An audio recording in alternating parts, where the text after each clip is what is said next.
सभी को प्रभु यीशु मसीह के नाम में नमस्कार।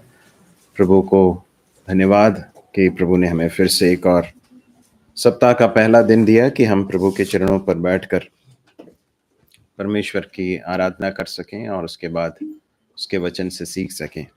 प्रकाशित वाक्य की पुस्तक 13वें अध्याय का अध्ययन हमने पिछले सप्ताह किया और आज हम 14वें अध्याय में आएंगे, रेवलेशन चैप्टर 14, और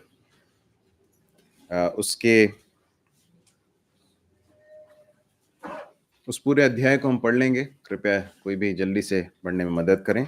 प्रकाशित वाक्य की पुस्तक 14वां अध्याय। फिर मैंने दृष्टि की और देखा हुआ मेमना सिय्योन पहाड़ पर खड़ा है और उसके साथ 1,44,000 जन हैं, जिनके माथे पर उसका और उसके पिता का नाम लिखा हुआ है। और स्वर्ग से मुझे एक ऐसा शब्द सुनाई दिया जो जेल की बहुत धाराओं और बड़े गर्जन का सा शब्द था। और जो शब्द मैंने सुना वह ऐसा था मानो वीणा बजाने वाले वीणा बजाते हो, और वे सिंहासन के सामने और चारों प्राणियों और प्राचीनों के सामने मानो एक नया गीत गा रहे थे।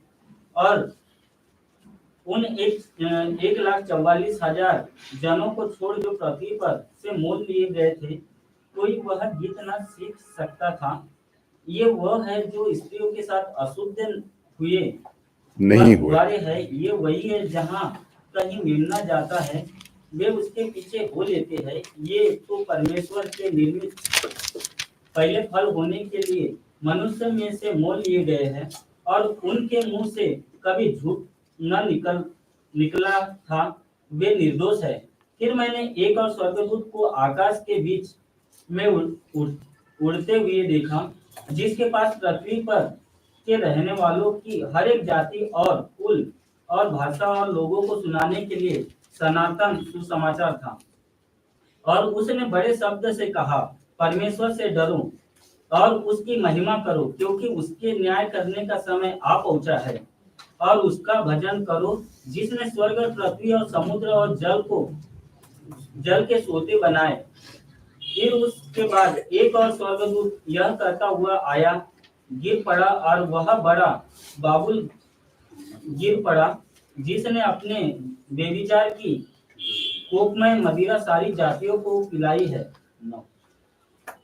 फिर इनके बाद एक और तीसरा स्वर्गदूत बड़े शब्द से यह कहता हुआ आया, जो कोई उस पशु और उसकी मूर्ति की पूजा करे और अपने माथे या अपने हाथ पर उसकी छाप ले, वह परमेश्वर के प्रकोप का मेरा मदिरा जो उसके क्रोध के कटोरे में डाली गई है पिएगा, और पवित्र स्वर्गदूतों के सामने और मेमने के सामने आग और गंधक का पीड़ा में पड़ेगा। उनकी पीड़ा का धुआं युगानुयुग उठता रहेगा। और जो उस पशु और उसकी मूर्ति की पूजा करते हैं और जो उसके नाम की छाप लेते हैं, उनको रात दिन चैन ना मिलेगा। पवित्र लोगों की धीरज इसी में है जो परमेश्वर की आज्ञाओं को मानते और यीशु पर विश्वास रखते हैं। फिर मैंने स्वर्ग से यह सब सुना, लिख, जो मृतक प्रभु में मरते हैं वे अब से धन्य हैं। आत्मा कहता है हाँ, क्योंकि वे अपने सारे परिश्रम से विश्राम पाएंगे और उनके कार्य उनके साथ हो लेते हैं। मैंने दृष्टि की और देखो, ये उजला बादल है, और उस बादल पर मनुष्य के पुत्र सरीखा कोई बैठा है, जिसके सिर पर सोने का मुकुट और हाथ में चोखा हसुआ है। फिर एक और स्वर्गदूत ने मंदिर में से निकलकर उससे जो बादल पर बैठा था बड़े शब्द से पुकार कर कहा, अपना हसुआ लगाकर लवनी कर, क्योंकि लवने का समय आ पहुंचा है, इसलिए कि पृथ्वी पर खेती पक चुकी है। अतः जो बादल पर बैठा था उसने पृथ्वी पर अपना हसुआ लगाया और पृथ्वी की लवनी की गई। फिर एक और स्वर्गदूत उस मंदिर में से निकला जो स्वर्ग में है, और उसके पास भी चोखा हसुआ था। फिर एक और स्वर्गदूत जिसके आग पर अधिकार था वेदी से निकला, और जिसके पास चोखा हसुआ था, उसने उससे ऊंचे शब्द से कहा, अपना चोखा हसुआ लगाकर पृथ्वी पर दाखलता के गुच्छे काट ले, क्योंकि उसकी दाख पक चुकी है। तब उस स्वर्गदूत ने पृथ्वी पर अपना हसुआ लगाया और पृथ्वी की दाखलता का फल काटकर अपने परमेश्वर के प्रकोप के बड़े रसकुंड में डाल दिया और नगर के बाहर उस रसकुंड में दाख रौंदे गए और रसकुंड में से इतना लहू निकला कि घोड़ों की लगामों तक पहुंचा और 100 कोस तक बह गया। प्रभु अपने पवित्र वचन के पढ़े सुने जाने पर आशीष दे। हम प्रकाशित वाक्य के पुस्तक के अध्ययन के आरंभ में हमने इस बात को देखा था कि परमेश्वर का वचन बताता है कि जो इस भविष्यवाणी की पुस्तक को पढ़ता है, जो सुनता है और इसकी लिखी हुई बातों को मानता है, वो क्या है? धन्य है, क्योंकि समय निकट है। प्रकाशित वाक्य में हम जब अध्ययन करते हैं इस पुस्तक को, तो जब एक एक अध्याय करके हम आगे बढ़ते हैं, तो ऐसा नहीं सोचना है कि सारे क्रोनोलॉजिकल ऑर्डर में है या फिर क्रमानुसार है, एक के बाद एक घटनाओं को वर्णित किया गया, ऐसा नहीं है। कई बार बाद में घटने वाली बातों को पहले भी बताया गया है ना। इसलिए दर्शनों की श्रृंखलाओं को हम देख सकते हैं और इस 14वें अध्याय में जो है प्रभु यीशु मसीह के आगमन का एक दृश्य यहाँ पर दिखाई देता है। अभी हम कौन से समय के अंतराल का अध्ययन कर रहे थे अभी तक? महाक्लेश का, है ना। महापीड़ा का समय या महाक्लेश का जो समय है, और उसके अंतिम भाग में जो है प्रभु यीशु मसीह जो है वो उनका आगमन होगा, और उसका एक प्रीव्यू, मतलब उसका एक पूर्व दृश्य जो है 14वें अध्याय में हम देख सकते हैं। 13वें अध्याय में हमने क्या देखा था कि किस तरह से शैतान यहूदियों को नाश करने की कोशिश करेगा, और उन सबको भी जो प्रभु यीशु मसीह के सुसमाचार पर विश्वास करते हैं और वो मसीह विरोधी और झूठे भविष्यद्वक्ता के द्वारा एक विश्वव्यापी साम्राज्य स्थापित करेगा। तो एक वन वर्ल्ड रूल और one world government and one world religion, ये दोनों चीजें जो है उस समय पर स्थापित होने वाली हैं। जब मसीह विरोधी का समय आएगा, उस समय पर कलीसिया के उठाए जाने के पश्चात शैतान मसीह विरोधी के द्वारा एक वन वर्ल्ड गवर्नमेंट, मतलब क्या है, एक व्यक्ति के अधीन संपूर्ण विश्व का साम्राज्य स्थापित करेगा, और एक वन वर्ल्ड रिलीजन भी स्थापित करेगा, जिसे हमने 13वें अध्याय में देखा था, है ना। याद है क्या हुआ था? और उस अजगर अर्थात शैतान की और मसीह विरोधी की पूजा लोग करते हैं, है ना। और वो उसे करने के लिए जो झूठा भविष्यद्वक्ता है उनको बाध्य करता है या प्रेरित करता है, कहता है कि तो उसकी पूजा करो। तो एक वन वर्ल्ड रिलीजन के बारे में हमने देखा था। अब जो है 7वीं तुरही फूकी जाना अभी शेष है। अभी 7वीं तुरही नहीं फूकी गई है, उसका विवरण हमें 15वें और 16वें अध्याय में मिलेगा। लेकिन उससे पहले इस अध्याय में 3 दर्शन जो है वो दिखाए गए हैं, और इन तीनों दर्शनों में हम प्रभु यीशु मसीह को एक विजयी एक व्यक्ति के रूप में हम देख सकते हैं। पहला जो दर्शन है उसमें 1,44,000 लोग हैं। दूसरा दर्शन है जिसमें स्वर्गदूतों की एक श्रृंखला है, और तीसरा दर्शन है जिसमें हसिया लेकर या हसुआ लेकर न्याय का एक दर्शन है। तो उसमें 2 दर्शन है। हसुआ लेकर अन्न का की लवनी होती है और दाख की लवनी होती है। दोनों को हम देखेंगे आगे जाकर। परंतु इस अध्याय में आए उससे पहले हम 6वें अध्याय में जो देखते हैं, हमने देखा था उस बात को याद होगा आपको। 6वें अध्याय में आ जाएं। 6वें अध्याय में क्या हुआ था, याद है आपको? मोहरें खोली गई, है ना। तो मोहरें खोली गई हैं, और उसके अंतिम पद में, 6वें अध्याय के अंतिम पद में ऐसा लिखा है कि उनके प्रकोप का भयानक दिन आ पहुंचा है, अब कौन ठहर सकता है या कौन बच सकता है। तो ये जो समय है, जो कि महाक्लेश का समय है, ये बहुत ही भयानक समय होने वाला है। और उसमें हमने देखा था कि क्या क्या होने वाला है। युद्ध होने वाला है, अकाल होने वाला है, भूकंप होंगे, महामारियां होंगी, करोड़ों की संख्या में लोग मरेंगे, मसीह विरोधी के द्वारा धोखा दिया जाएगा, लोग बहुत बड़े एक धोखे के शिकार हो जाएंगे, झूठे भविष्यद्वक्ता के द्वारा एक धार्मिक। बेटा बच्चों, आप लोग तीनों आगे आगे बैठ जाओ, आगे आके बैठ जाओ, एक साथ मत बैठो। सारा और आद्या और अंतन सभी सामने आके बैठो और एक साथ बात मत करो, ठीक है? इधर ध्यान दो। तो झूठे भविष्यवक्ता के द्वारा एक धार्मिक प्रणाली, एक वन वर्ल्ड रिलीजन जो है उसको स्थापित करते हुए हम देख सकते हैं। फिर देखते हैं कि लोग परमेश्वर की निंदा कर रहे हैं। मसीह जो है, मसीही लोग जो हैं, जो मसीह विश्वासी हैं, उनको मारा जा रहा है, बहुत बड़ी तादाद में यहूदियों को मारा जा रहा है। और उसके बाद हम देखते हैं कि शैतान जो है स्वर्ग से गिरा दिया जाता है। बहुत क्रोध के साथ वो अपने दुष्टात्माओं के साथ इस संसार में, पृथ्वी पर उतर आता है।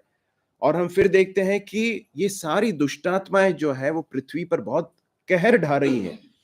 और मसीह विरोधी जो है स्वयं को परमेश्वर घोषित करके यरूशलेम के मंदिर में अपने आप को अति पवित्र स्थान में स्थापित कर देता है।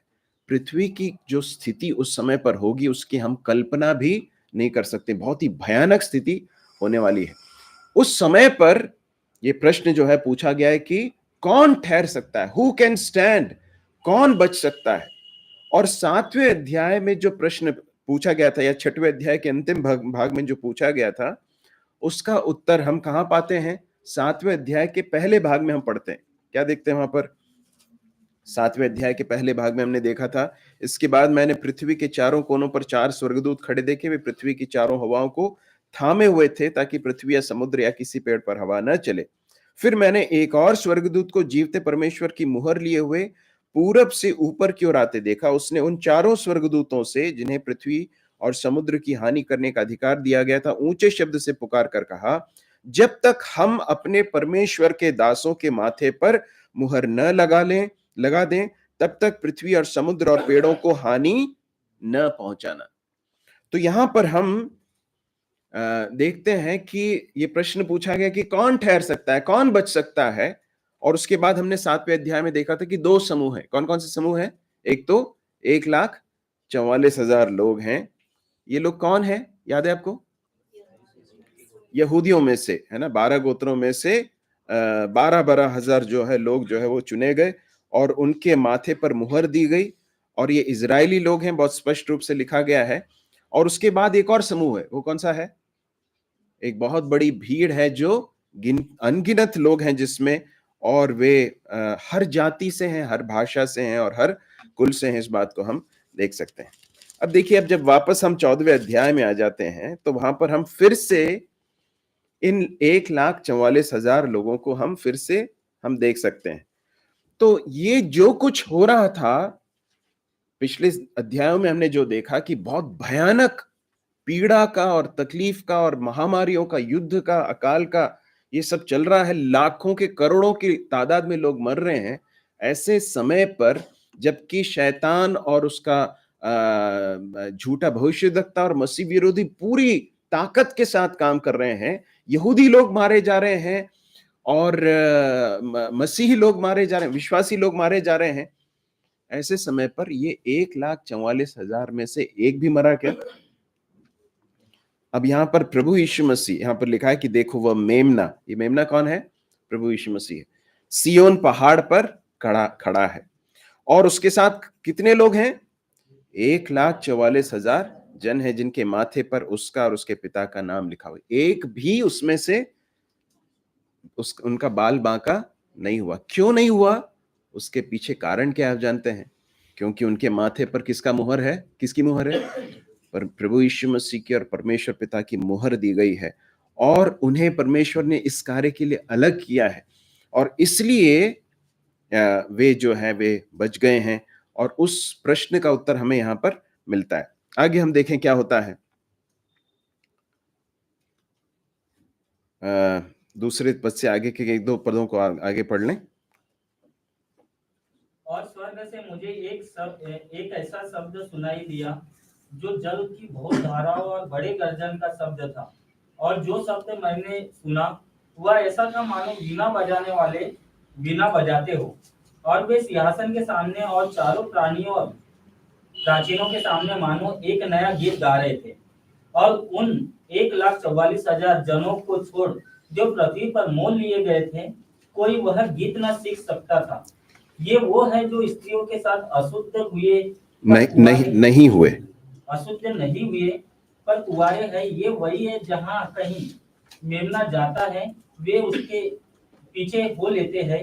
ये तो परमेश्वर की निर्मित पहले फल होने के लिए मनुष्य में से मोल लिए गए हैं।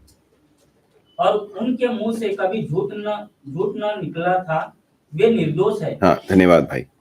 यहाँ पर हम इन 1,44,000 लोगों के बारे में हम पढ़ सकते हैं कि क्या क्या है, उनके बारे में विवरण बताया गया है। अब ये जो है स्पष्ट रूप से यहूदी लोग हैं या इजरायली लोग हैं, जो इजराइल के गोत्रों में से जो है चुनकर अलग किए गए हैं, और जिनके ऊपर इस महाक्लेश का कोई असर नहीं होता है। ये इनका कार्य क्या है? ये प्रभु यीशु मसीह के बारे में सुसमाचार सुनाने के लिए ये उस समय पर पृथ्वी भर में जो है, जब ये सारी चीजें चल रही होंगी, महाक्लेश का कार्य समय चल रहा होगा, उस समय पर ये लोग क्या कर रहे हैं? प्रभु यीशु मसीह के सुसमाचार को पृथ्वी भर में फैला रहे हैं, सुना रहे हैं। इसलिए इनको परमेश्वर ने इंसुलेट करके रखा है। परमेश्वर ने इनको उस महाक्लेश के दौरान कोई इनके ऊपर हाथ न लगा पाए, इसलिए उनके ऊपर माथे पर मुहर लगाकर उनको सुरक्षित रखा है। इस बात को हम देख सकते हैं। और वे लोग क्या कर रहे हैं? दूसरे पद में हम पढ़ते हैं कि ये लोग गीत गा रहे हैं, है ना। स्वर्ग से मुझे एक ऐसा शब्द सुनाई दिया जो जल की बहुत धाराओं और बड़े गर्जन का सा शब्द था। जो शब्द मैंने सुना वो ऐसा था मानो वीणा बजाने वाले वीणा बजा रहे हो। और क्या हो रहा है? वे सिंहासन के सामने और चारों प्राणियों और प्राचीनों के सामने एक नया गीत गा रहे थे। उन 1,44,000 जनों को छोड़ जो पृथ्वी पर से क्या किए गए थे? मोल लिए गए थे। मतलब ये लोग सुरक्षित किए गए हैं, इसका जो तात्पर्य है। कोई यह गीत न सीख सकता था।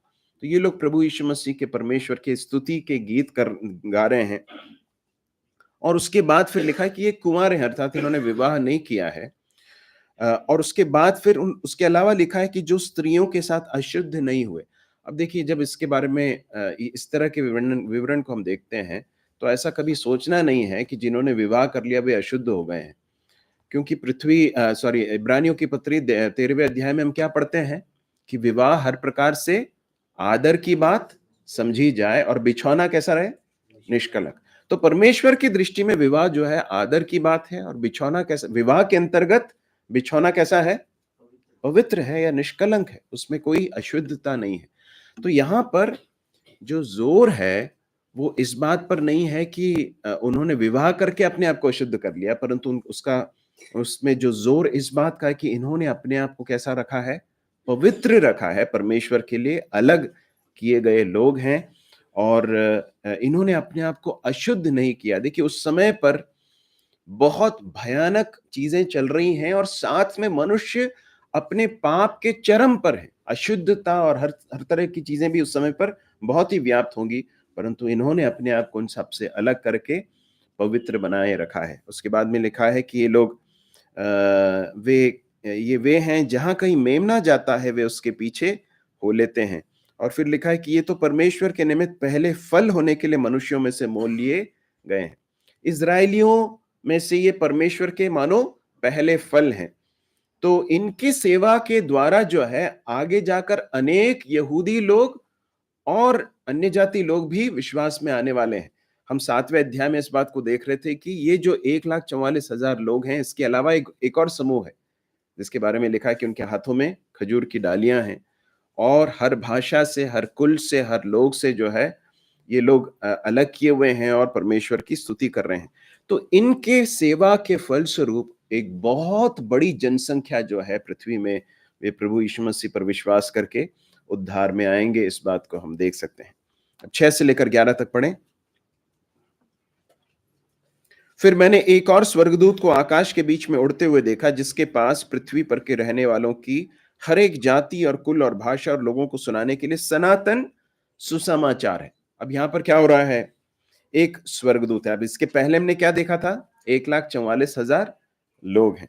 अब जो है स्वर्गदूतों की एक श्रृंखला है ना, जैसे बताया था। इसमें जो विभाजन हमने देखा था आपको पहले, जो नोट्स में दिखाया गया था, है ना, तीन चीजें, 3 दर्शन है। पहला दर्शन कौन सा है? 1,44,000 का। दूसरा दर्शन स्वर्गदूतों की श्रृंखला, और उसके बाद तीसरा दर्शन हसुआ लेकर न्याय का दर्शन। तो हम यहाँ पर आ जाते हैं। क्या होता है यहाँ पर? पहला स्वर्गदूत है। पहला स्वर्गदूत क्या कर रहा है?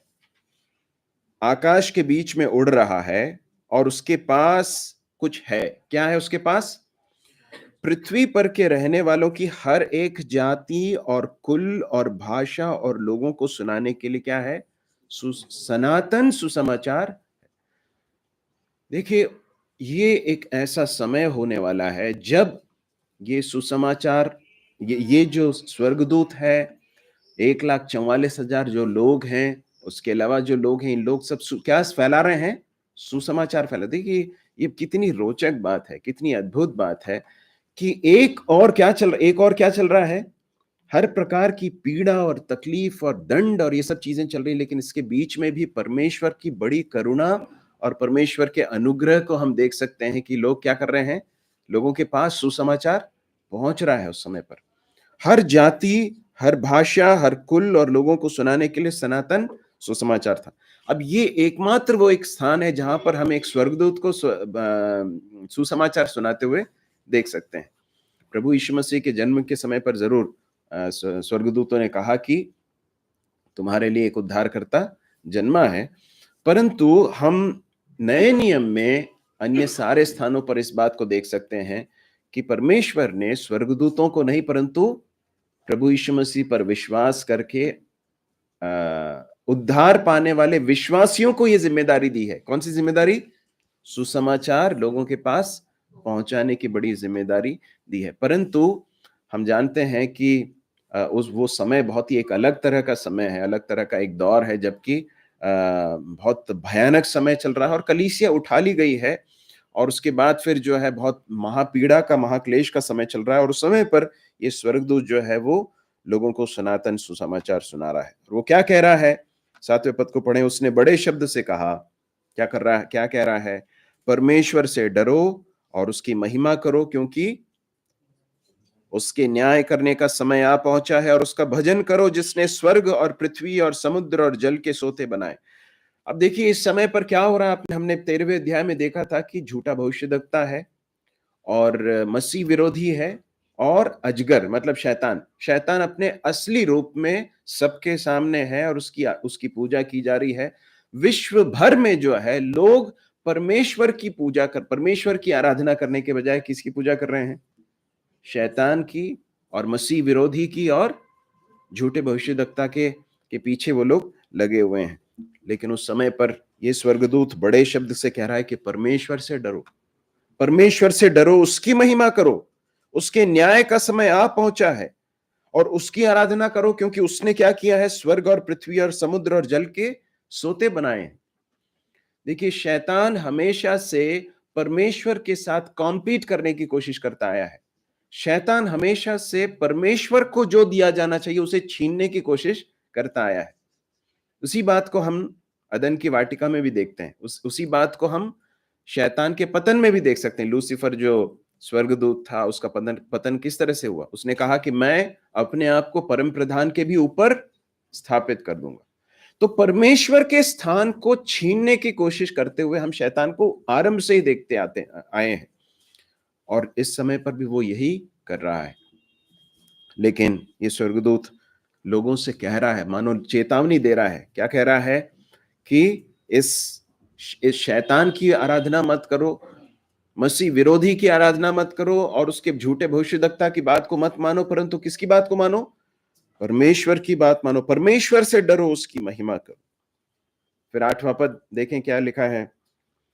इसके बाद एक और दूसरा स्वर्गदूत यह कहता हुआ है। तब ये दूसरा स्वर्गदूत आ गया है ना। पहला स्वर्गदूत क्या कर रहा था? सनातन सुसमाचार सुना रहा है।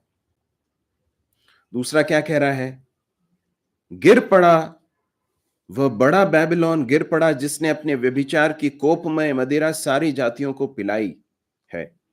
तो ये दूसरा जो स्वर्गदूत है वो सुसमाचार नहीं सुना रहा है। वो क्या कर रहा है? वो परमेश्वर के न्याय की घोषणा कर रहा है। ये क्या है बेबीलोन? बेबीलोन जो है वो शैतान के साम्राज्य और शैतान ने जो कुछ खड़ा किया है उसका एक प्रतीक है। हम पुराने नियम में उत्पत्ति के पुस्तक में सबसे पहले निम्रोद नाम के एक व्यक्ति के बारे में पढ़ते हैं। आपको याद है निम्रोद? उसने अपने लिए एक राज्य स्थापित करने की कोशिश की, और वहां से ही हम परमेश्वर की आराधना करने के बजाय परमेश्वर के समकक्ष दूसरी चीजों की, वस्तुओं की और जीव जंतुओं की आराधना के उस कार्य को आरंभ होते हुए हम देख सकते हैं। आगे जाकर हम बाबेल के उस टावर के बारे में पढ़ते हैं। याद है आपको बाबेल का जो टावर बनाया गया था? परमेश्वर ने मनुष्यों से क्या कहा था कि तुम फलो फूलो और पृथ्वी भर में क्या हो जाओ, फैल जाओ और उसे अपने अधिकार में ले लो। इन्होंने क्या कहा? नहीं, हम नहीं फैलेंगे, हम अपने लिए एक टावर बनाना चाहते हैं। और वो कहां तक पहुंचे? स्वर्ग तक पहुंचे। और हम एक साथ मिलकर जो है हम फैलेंगे नहीं। तो शुरुआत से जो है शैतान जो है वो हमेशा परमेश्वर के उद्देश्यों के खिलाफ काम करता है। तो यहां पर भी हम उस साम्राज्य को बनाने की कोशिश करते हुए देखते हैं। हम उसके बाद जानते हैं कि किस तरह से परमेश्वर ने उनकी भाषा में गड़बड़ी कर दी और उसके बाद लोग इधर उधर चले गए। तो उसके बाद फिर हम देखते हैं कि आज भी जो है शैतान अपने राज्य को स्थापित करने की कोशिश कर रहा है। अलग अलग मनुष्यों के द्वारा, ताकतों के द्वारा, सिस्टम्स के द्वारा, प्रणालियों के द्वारा अपने राज्य को स्थापित करने की कोशिश कर रहा है। और उस समय पर परमेश्वर का स्वर्गदूत कहता है गिर पड़ा। मतलब जिस साम्राज्य को शैतान ने खड़ा किया था वो क्या हो गया? गिर पड़ा, जिसने अपने व्यभिचार की कोपमय मदिरा सारी जातियों को पिलाई। अब यहां पर एक शब्द का प्रयोग है, व्यभिचार।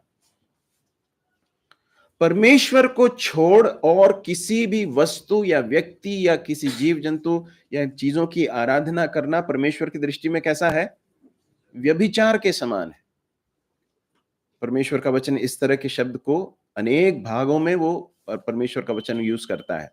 होशिये के पुस्तक में यदि आप देखें तो इजराइल को परमेश्वर के विरुद्ध व्यभिचार करने वाली एक स्त्री के रूप में दर्शाया गया है।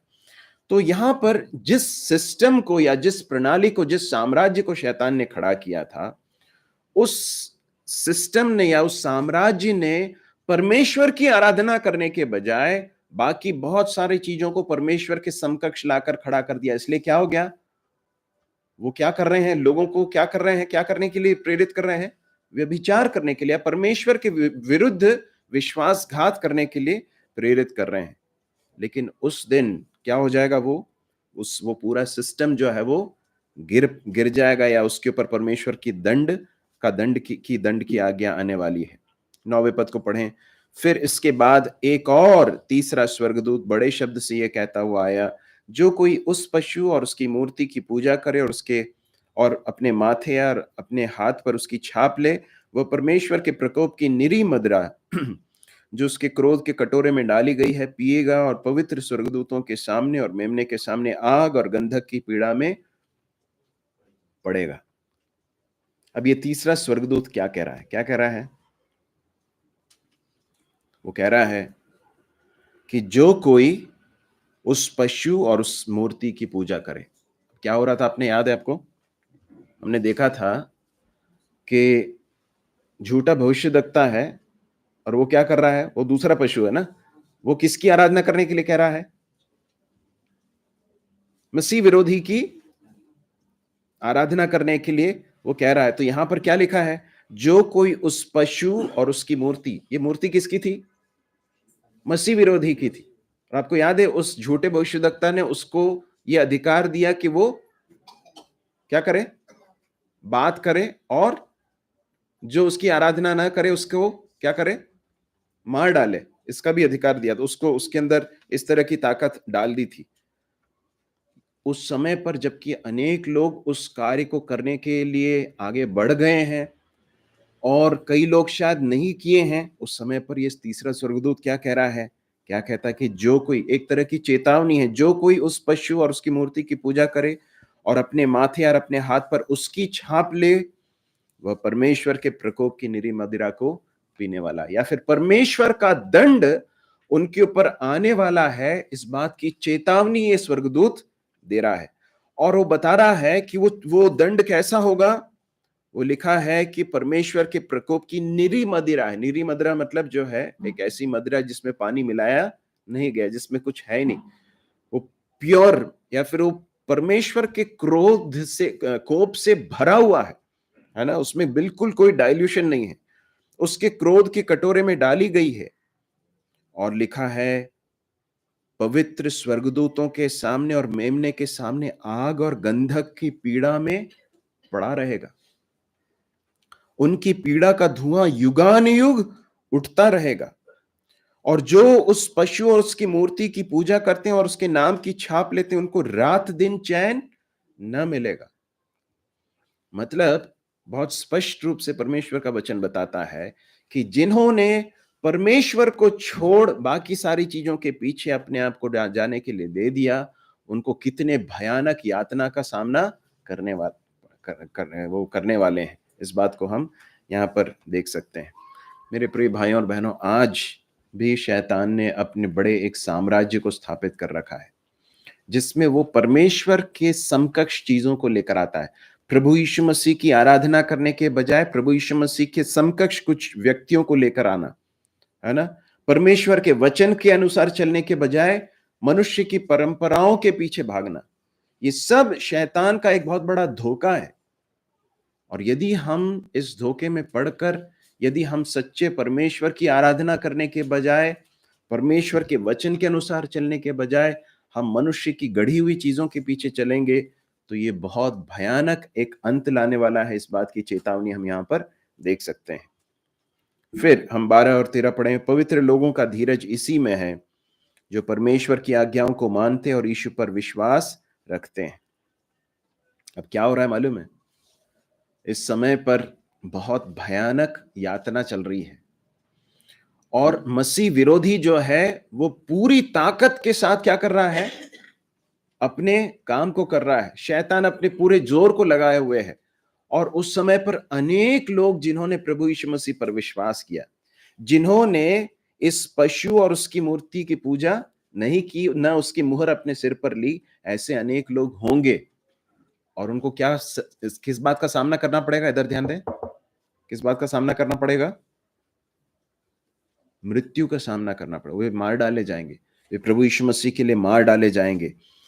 और लिखा है आगे जाकर 13वें पद में, फिर मैंने स्वर्ग से ये शब्द सुना, लिख, जो मृतक प्रभु में मरते हैं वे अब से धन्य हैं। आत्मा कहता है हाँ, क्योंकि वे अपने सारे परिश्रम से विश्राम पाएंगे और उनके कार्य उनके साथ हो लेते हैं। तो ये एक बहुत ही तकलीफ का और परेशानी का समय विश्वासियों के लिए होने वाला है। विश्वासी मतलब किसकी बात की जा रही है? मैंने आपको पहले भी बताया था, जो आज समय रहते प्रभु यीशु मसीह पर विश्वास करके उद्धार पा लेते हैं। परमेश्वर का वचन ये कहता है कि वे उस आने वाले यातना में प्रवेश नहीं करेंगे, क्योंकि प्रभु यीशु मसीह आएगा और कलीसिया उठा ली जाएगी। परंतु यदि आपने आज प्रभु यीशु मसीह पर विश्वास नहीं किया है, यदि आपका नया जन्म नहीं हुआ है, यदि आपका उद्धार नहीं हुआ है, पापों की क्षमा नहीं मिली है, तो एक दिन आने वाला है जब कलीसिया उठा ली जाएगी, आप छोड़ दिए जाओगे। और उस समय पर यदि आपने उस मसीह विरोधी के उस मुहर को अपने ऊपर ले लिया, तो उसके बाद फिर आपके लिए कोई होप नहीं है। क्या दिखा हमने यहां पर? 9वें और 10वें पद में हमने इस बात को देखा था।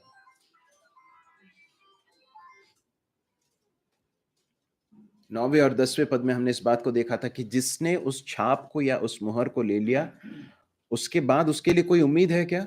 कोई होप नहीं है।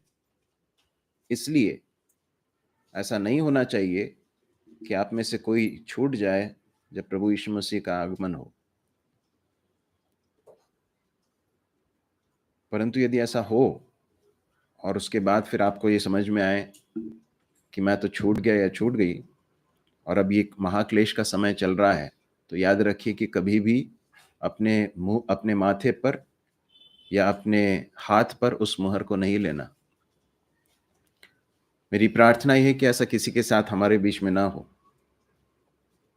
और इसलिए बहुत ही आवश्यक है कि हम अपने अनंतता को सुरक्षित करने के लिए आज निर्णय लें। परंतु यहाँ पर हम पढ़ते हैं कि जिन्होंने उस मुहर को नहीं लिया और जिसके कारण वे लोग मार डाले गए, उनके बारे में क्या लिखा है? वे मृतक प्रभु में मरते हैं, इसलिए क्या है? वे धन्य हैं। They are blessed because they die in Christ, they sleep in Christ. हम अनेक बार जब विश्वासियों की मृत्यु होती है और हम फ्यूनरल्स में इस पद को हम कई बार कोट करते हैं, परंतु इसका जो इमीडिएट कॉन्टेक्स्ट है, इसका जो तुरंत जो संदर्भ है वो ये है। आप समझ रहे हैं इस बात को? उस समय पर अनेक विश्वासी होंगे जो मार डाले जा रहे होंगे। उनके बारे में परमेश्वर का वचन कहता है कि वे धन्य हैं। परंतु ये निश्चित रूप से हर विश्वासी के लिए ये एप्लीकेबल है कि जो प्रभु यीशु मसीह में मरते हैं वे धन्य हैं, क्योंकि वे विश्राम पाएंगे और उनके कार्य उनके साथ हो लेते हैं। परंतु ये विषय, ये जो बताया गया, इसका इमीडिएट कॉन्टेक्स्ट क्या है? आप समझ, इस बात को समझिए कि वे, ये उनके बारे में बताया गया है जो प्रभु यीशु मसीह पर विश्वास करके उस समय पर शहीद हो गए या मार डाले गए हैं। लिखा है कि वे अपने परिश्रम से विश्राम पाएंगे। 10 और 11वें पद और उसके बाद फिर 12 और 13 में जो है एक बहुत बड़ा कॉन्ट्रास्ट या फिर बहुत बड़ा एक अंतर हम देख सकते हैं। क्या देख सकते हैं अंतर? इस बात को देख सकते हैं कि जो प्रभु यीशु मसीह में नहीं है, आज हमने सुबह देखा था, जो प्रभु यीशु मसीह में है उन पर दंड की आज्ञा नहीं है। जो प्रभु यीशु मसीह में हैं उन पर दंड की आज्ञा नहीं। वे मसीह में मरते हैं तो धन्य हैं, वे विश्राम पाएंगे और उनके काम जो है उनके साथ हो लेते हैं। परंतु इसके ठीक विपरीत जो मसीह में नहीं है उन पर दंड की आज्ञा है। वो दंड पाएंगे और वो दंड कैसा होगा? लिखा है कि वे आग और गंधक की पीड़ा में पड़ेंगे और उनकी पीड़ा का धुआं युगानुयुग उठता रहेगा, मतलब कभी न खत्म होगा। और लिखा है उनको रात दिन चैन न मिलेगा। They will never have rest. कभी भी उनको चैन और विश्राम नहीं मिलेगा। क्यों सुसमाचार सुनाना और उस पर विश्वास करना इतना महत्वपूर्ण है? आप समझ रहे हैं इस बात को? हम कई बार बहुत हल्के से ले लेते हैं। यदि आपके परिवार में, आपके परिजनों में, जो आपसे बहुत करीब हैं, आपके मित्रों में ऐसे लोग हैं जिन्होंने प्रभु यीशु मसीह पर विश्वास नहीं किया है, और यदि आप उन्हें सुसमाचार नहीं सुना रहे हैं, आप उनके लिए प्रार्थना नहीं कर रहे हैं, आप उसकी गंभीरता को समझ रहे हैं कि उनका अंत क्या होने वाला है? अनंत काल की पीड़ा में, आग और गंधक में वे लोग जलते रहेंगे। उसमें से कभी बाहर नहीं निकल पाएंगे। उन्हें कभी चैन नहीं मिलेगा। ये परमेश्वर का वचन है, मैं नहीं कह रहा हूं। इसलिए तो सुसमाचार सुनाना इतना जरूरी है।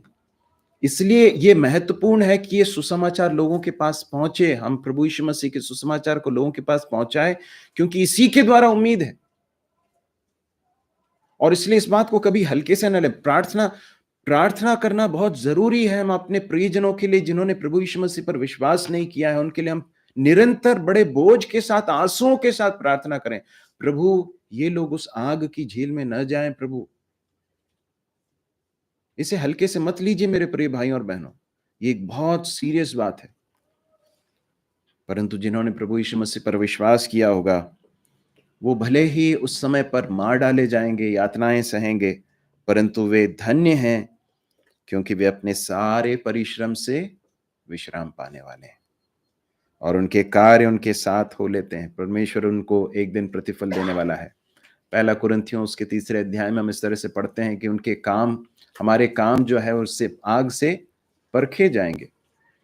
कुरिन्थियों की पत्री में प्रेरित पौलुस ये भी कहता है कि हम सबको मसीह के सामने एक दिन खड़ा होना, मसीह के न्यायासन के सामने खड़ा होना होगा और हमें प्रतिफल मिलेगा हमारे कार्यों के अनुसार। उनके कार्य उनके साथ हो लेते हैं।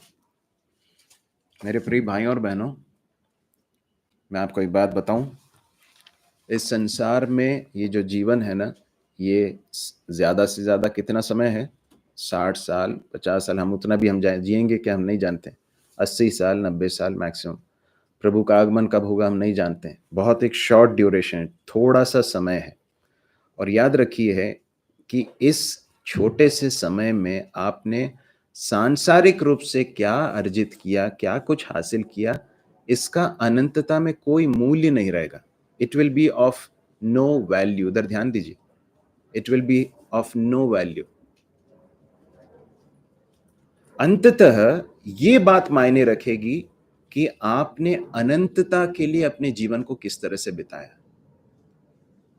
आपने अपने जीवन को अनंतता के लिए बिताया, निवेशित किया, अपने समय को, अपने धन को, अपनी ऊर्जा को किस तरह से परमेश्वर के लिए यूज किया, ये बात उस समय पर मायने रखेगी। इसलिए प्रेरित पौलुस पहला कुरिन्थियों 3 अध्याय में कहता है कि आग से परखा जाएगा। यदि आपने घास, फूस और काठ से बनाया है, लकड़ी से बनाया है, तो सब जल जाएगा। और यदि सोने, चांदी और बहुमूल्य पत्थर से अर्थात ऐसी चीजों से बनाया गया है जो बना रहने वाला है, तो बना रहेगा। परमेश्वर के सामने जब हम जाएंगे, प्रभु यीशु मसीह के सिंहासन के सामने जाएंगे, दंड की आज्ञा नहीं होगी। आज हमने सुना है जो मसीह में है उन पर दंड की आज्ञा नहीं है। तो मसीह का न्यायासन दंड का न्यायासन नहीं है हमारे लिए, परंतु वो प्रतिफल का समय है। क्या उस समय हम सब लज्जा के साथ प्रभु के सामने खड़े रहेंगे कि प्रभु मैंने अपने जीवन को जो है बहुत ही तात्कालिक चीजों के लिए मैंने ऐसे वेस्ट कर दिया? क्या होगा हमारे पास प्रभु को ऑफर करने के लिए उस समय? कितने ही बार हम अपने इस मसीही जीवन को, है ना, जो प्रभु ने हमें दिया है, विश्वास की बातों को, परमेश्वर के वचन को पढ़ने को, प्रार्थना करने के विषय में हो, पवित्र जीवन जीने की बात हो, परमेश्वर के लिए कुछ कर गुजरने की बात हो, इन सारी चीजों को हम कितने हल्के से लेते हैं। आप जानते हैं ये जो लोग हैं, ये लोग उस समय पर प्रभु यीशु मसीह के लिए ज्यादा कुछ करने के लिए इनके पास समय रहेगा नहीं। क्यों? क्योंकि बहुत महापीड़ा का समय है, महाक्लेश का समय, बहुत जल्दी शायद वे लोग मार भी डाले जाएंगे। आज एक बहुत अमूल्य अवसर प्रभु ने हमें दिया है प्रभु के लिए जीने के लिए। प्रेरित पौलुस फिलिपियों की पत्री में इस तरह से कहता है, मेरे लिए जीना मसीह और मरना लाभ है। इसका मतलब क्या है? मेरे लिए जो जीवन ये बहुत प्रेशियस है। क्यों? बहुत कीमती है, क्योंकि मेरे पास आज प्रभु के लिए कुछ करने के लिए समय है, अवसर है। And what are we doing about it? हम क्या कर रहे हैं? प्रभु हमारी सहायता करे। जो प्रभु के द्वारा दिए गए इस जीवन को बहुत हल्के से लेकर वेस्ट कर देते हैं, वे उस दिन पछताएंगे। मलाकी की पुस्तक में हम एक बात पढ़ते हैं, उसे हम जरा पढ़ लें, क्योंकि बहुत ही एक आंखों को खोलने वाला एक भाग है। मलाकी की पुस्तक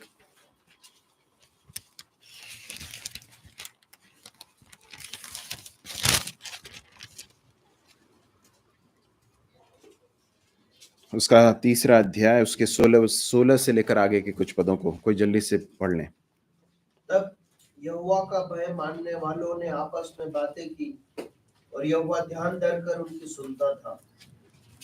और जो परमेश्वर का भय मानते और उसके नाम का सम्मान करते थे, उनके स्मरण के निमित्त उसके सामने एक पुस्तक लिखी जाती थी। यहोवा का भय मानने वालों ने क्या की? आपस में बातें की। यहोवा ध्यान धरकर उनकी सुनता था। जो यहोवा का भय मानते, उसके नाम का सम्मान करते थे, उनके स्मरण के निमित्त उसके सामने एक पुस्तक लिखी जाती थी। जो कुछ भी आज प्रभु का भय मानने वाले प्रभु के लिए करते हैं, उसके लिए जीते हैं, सारी चीजों का एक अकाउंट रखा जा रहा है। Everything is being recorded.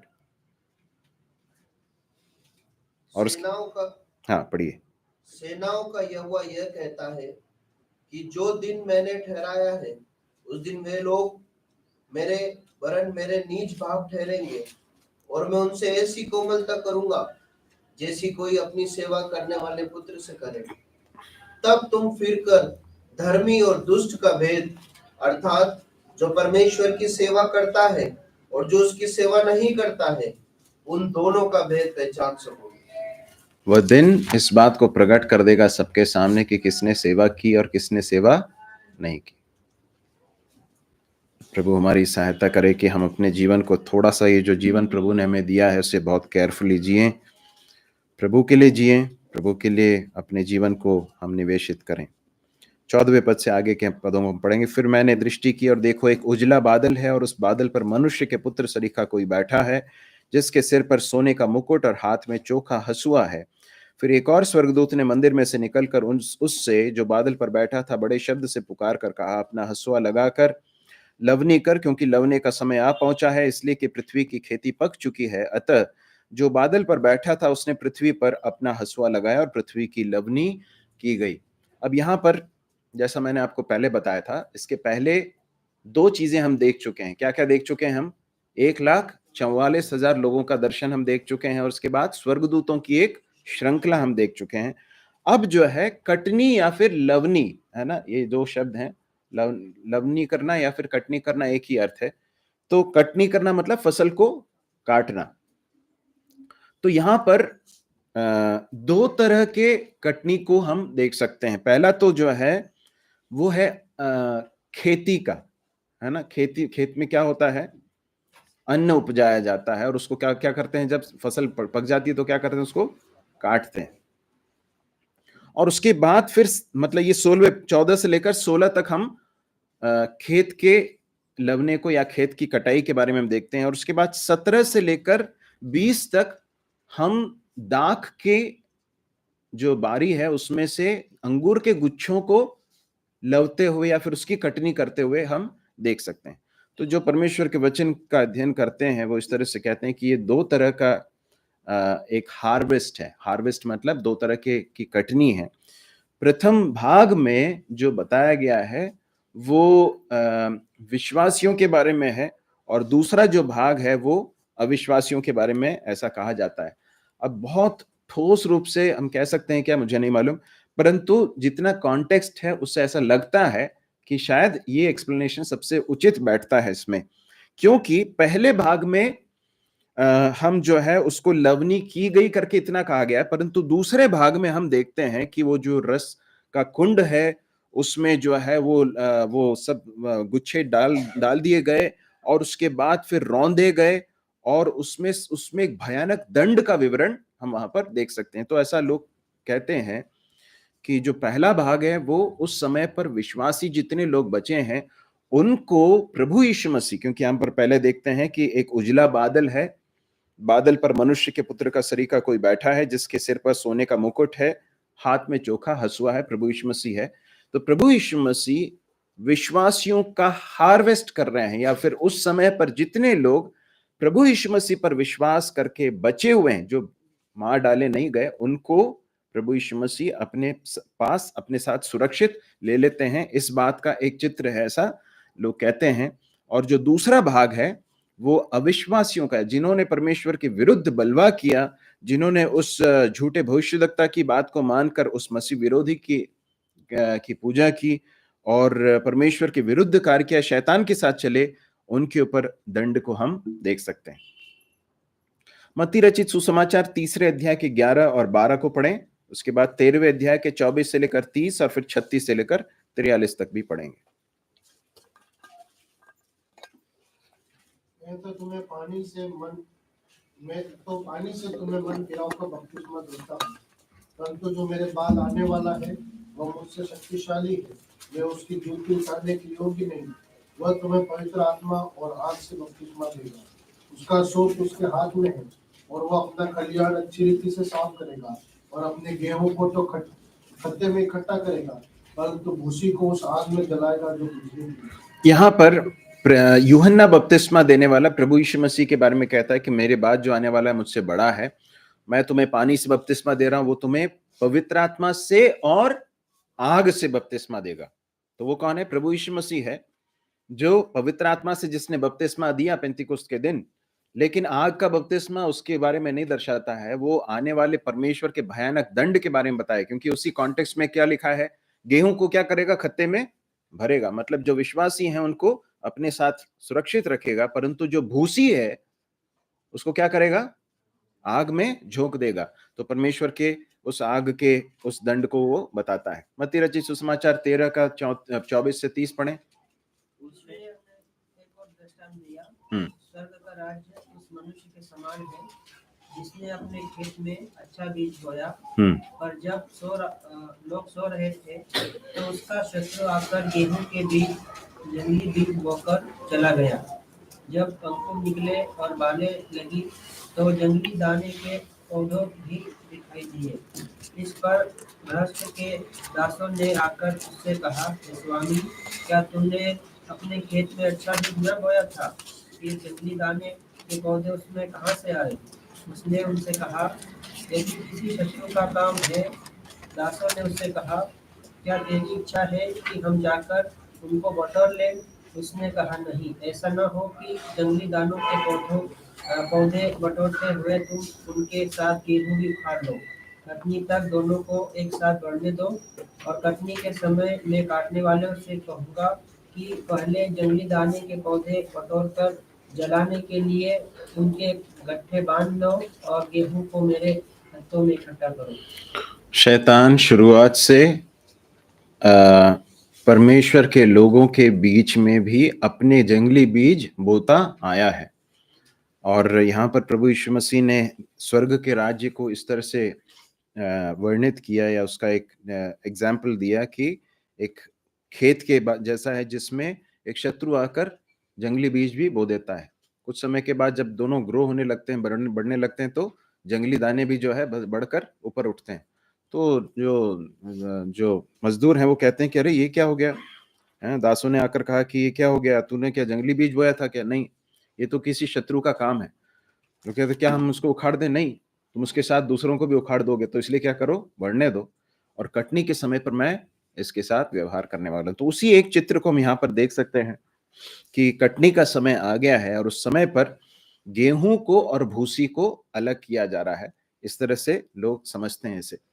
इसके 36 से लेकर 43 भी पढ़ लें। तो वह भीड़ को छोड़कर घर में आया, और उसके चेलों ने उसके पास आकर कहा, खेत के जंगली दाने का दृष्टांत हमें समझा दे।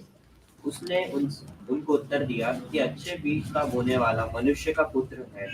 एक संसार है, अच्छा बीज राज्य के संतान और जंगली बीज दुष्ट की संतान है। जिस बैरी ने उसको बोया वह शैतान है। कटनी जगत का अंत है, और काटने वाला स्वर्गदूत है। सो जैसे जंगली दाने बटोरे जाते और जलाए जाते हैं, वैसे ही जगत के अंत में होगा। मनुष्य का पुत्र अपने स्वर्गदूतों को भेजेगा, और वे उसके राज्य में से सब ठोकर के कारणों को और कुकर्म करने वालों को इकट्ठा करेंगे, और उन्हें आग के कुंड में डालेंगे। वहाँ रोना और दांत पीसना होगा। उस समय धर्मी अपने पिता के राज्य में सूर्य की नहीं चमकेंगे। जिसके कान हो वह सुन ले। तो यहाँ पर भी हम उस आग की कुंड के बारे में देखते हैं। आप यदि उस भाग को ध्यान से पढ़ेंगे तो आप समझ सकते हैं कि बहुत सारी सिमिलैरिटीज हैं। तो दाख का जो रसकुंड है, इसके विषय में हम यशायाह के पुस्तक में भी देख सकते हैं। उससे समय नहीं है हमारे पास पढ़ने के लिए, परंतु यहाँ पर हम देख सकते हैं कि जो प्रभु यीशु मसीह पर विश्वास करके जिन्होंने उद्धार नहीं पाया उस समय पर, या शैतान के पीछे चले, उनका अंत क्या होने वाला है। लिखा है कि परमेश्वर के प्रकोप के बड़े रसकुंड में डाल दिया, और नगर के बाहर उस रसकुंड में दाख रौंदे गए।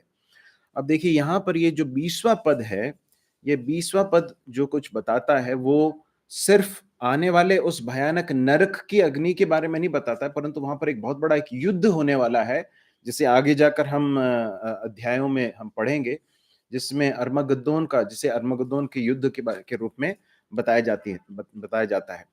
यरूशलेम से 40 जो है मील उत्तर की ओर ये जो स्थान है, एक वैली है या एक तराई है जो काफी लंबा चौड़ा है, और वो स्थान होगा जब बहुत सारे राष्ट्र जो हैं, बहुत अधिकांश राष्ट्र जो हैं, वो इजराइल के विरुद्ध इकट्ठे हो जाएंगे इजराइल के साथ युद्ध करने के लिए। बहुत अधिक समय शेष नहीं रहा है, बहुत जल्दी ये चीजें होने वाली हैं। और उस समय पर जबकि ये सारे राष्ट्र मिलकर इजराइल को खत्म करने के पूरे प्लान के साथ युद्ध करने के लिए आएंगे, उस वैली में रखकर या फिर उस तराई में, अर्मगद्दोन की उस तराई में स्वयं प्रभु यीशु मसीह इजराइल की ओर से लड़कर उन सारे लोगों को जो है दंड देगा। और उस भयानक दंड का एक चित्र हम यहाँ पर देखते हैं कि लिखा है कि उस रसकुंड में से इतना लहू निकला कि घोड़ों की लगामों तक जा पहुंचा और 100 कोस तक बह गया। परमेश्वर स्वयं उनके ऊपर अपना भयानक दंड उंडेलते हुए हम देख सकते हैं। तो हमने क्या क्या देखा यहाँ पर? हमने 3 दर्शनों को देखा। पहला दर्शन कौन सा था? 1,44,000 लोगों का दर्शन, और उसके बाद फिर स्वर्गदूतों की एक श्रृंखला हमने देखी, और उसके बाद फिर लवने का या फिर कटनी का दृश्य हमने या दर्शन हमने देखा। प्रभु हमारी सहायता करे। परमेश्वर के आत्मा ने, मैं विश्वास करता हूं कि आपको कुछ ना कुछ आपके जीवन में कार्य किया होगा, कोई ना कोई क्षेत्र दिखाया होगा, कोई ना कोई बात आपके हृदय पर अंकित की होगी। मैं आपसे बहुत नम्र निवेदन करना चाहता हूं कि आप उस क्षेत्र के साथ व्यवहार करें।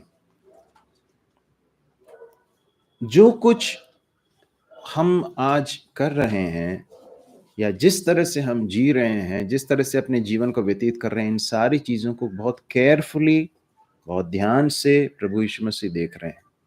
यदि आपने प्रभु यीशु मसीह पर विश्वास करके उद्धार नहीं पाया है, तो आज आपके पास मौका है उद्धार पाने के लिए। यदि आपने विश्वास किया है, उद्धार पाया है, और उसके बाद प्रभु के लिए जीना चाहते हैं, लेकिन कोई कुछ चीज़ें हैं जिसके साथ संघर्ष कर रहे हैं, जो आप जानते हैं कि ठीक नहीं है, तो आज ये समय है परमेश्वर के सामने नम्र होने के लिए, क्योंकि हमारा प्रभु बहुत जल्दी आने वाला है। इसलिए हम तैयार हो जाएं। ऐसा ना हो कि वो दिन हमें आश्चर्य में ले ले और हम परमेश्वर के सामने लज्जित होकर खड़े हों। प्रभु हमारी सहायता करे। परमेश्वर के नाम की महिमा।